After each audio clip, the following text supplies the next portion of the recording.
Evan Dunphy, not a household name, but 5 years ago in Rio, he was all any Canadian could talk about. And Dunphy has now made a move, and a little bump between the two, almost a body check. That bump, with Dunphy on the verge of a bronze medal, was devastating. And the drama was just beginning. Dunphy back in 4th overall. Canada challenged the bump and won. Dunphy would take bronze, but Japan appealed, and incredibly, Dunphy was bumped again, down to 4th place. Hiroki and I getting tangled up was completely incidental and unintentional.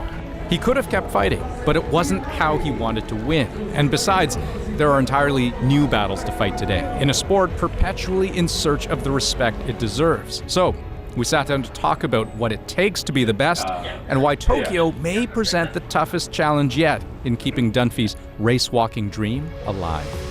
Evan, very nice to meet you here. Yes, I'm glad to be here. Okay, so let's get right down to basics here.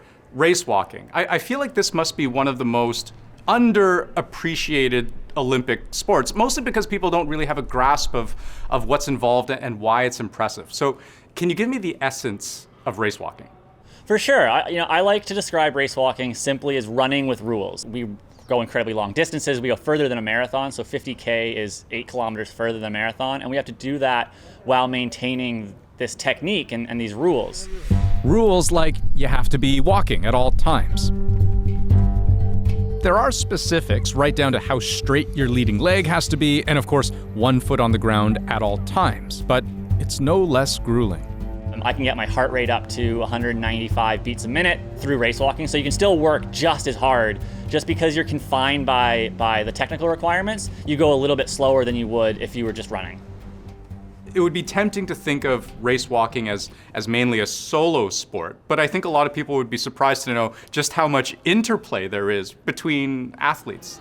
Dunphy is really hitting his stride in sensational fashion here. I was in Rio, and I remember your 50K race that year very well, but I was surprised to learn some of the details that happened before that now infamous bump, right? That even when you were passing your Japanese rival, there were some mind games going on. I had caught up to that 3rd place athlete, Hiroki Arai from Japan, and he was really suffering, and I knew that, okay, I want to go flying past him. I want him to feel me go by him, feel the wind as I pass him. And unfortunately, when you're 3 hours and 38 minutes into a race and neither of you can walk in a straight line, it wasn't the best tactic, but the rest is a little bit of history.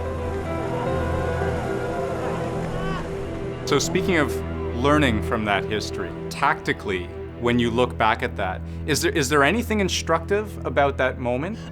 Absolutely. So funnily enough, in 2019 at our World Championships in Doha, it's the exact same thing. I caught up to the 3rd place athlete, and this time gave that athlete a wide berth and just went flying right by and came home to that bronze medal.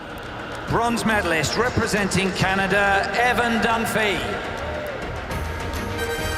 So let me ask you this then.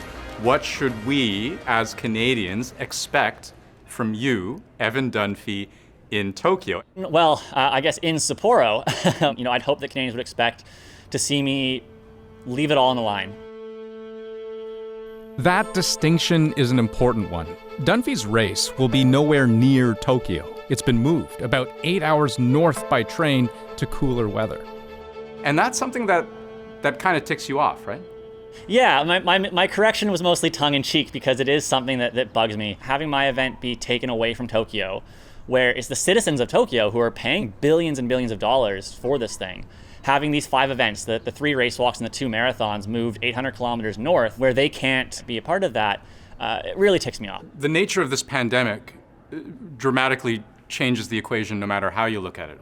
Even if the race were to happen in Tokyo, the kind of thing that you're imagining and that we've seen in previous Olympics may not have happened anyway, right? No fans in the streets. You're absolutely right, is that we're playing by a whole different set of rules this time, and even if we were in Tokyo, it's more than likely that it would be a closed event and not accessible to the masses anyways, and that's really hard to reckon with for me, and especially with you look at the polls coming out from Tokyo and how the majority of the population doesn't want us there. So it's a really tough thing that I reckon with in terms of kind of being an intruder almost in Tokyo and not being wanted there. Not a good feeling when you're just months away from hopping on a nearly 7,000 kilometer flight. But there's more.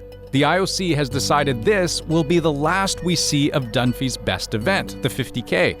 It's cutting it from the program because there's no women's version of it. But skeptics like Dunphy think there's more to it. So the IOC have decided that 50K isn't worth keeping around. It's too long. Part of me thinks they don't like that it's a free event because they can't make money off of it. But do you feel conflicted then as well about the Olympics writ large and maybe particularly the people who run them? Yeah, I mean, absolutely. Seeing the impact the Olympic Games have, it's not all good. I think the Olympic Games do create a ton of value, but at the same time, this last year has been a moment for me to really reflect on the negative impacts the Olympics have on marginalized communities, on just the cost that's left behind. There's something that needs to change, and that's another thing that I grapple with. Right, because you're still going, right, to these Olympics, but I'm listening to the words that you're saying, and I'm wondering, are you grappling with the idea of whether you continue to be part of the Olympic movement in subsequent editions of the Summer Games? Purely selfishly, no. And I have to admit that it is a purely selfish thing. Like, this is what I've dreamt of since I was 10 years old. I want to be the best in the world at this admittedly niched, strange event, but it's the thing that I've dedicated my life to, and I want to continue to pursue that and see just how good I can be. So from that perspective, I'm pretty hell bent on going. I do wonder what a more positive, equitable Olympics could look like in the future. Evan Dunphy, thank you so much for your time. Yeah, thanks for having me on. Really appreciate it.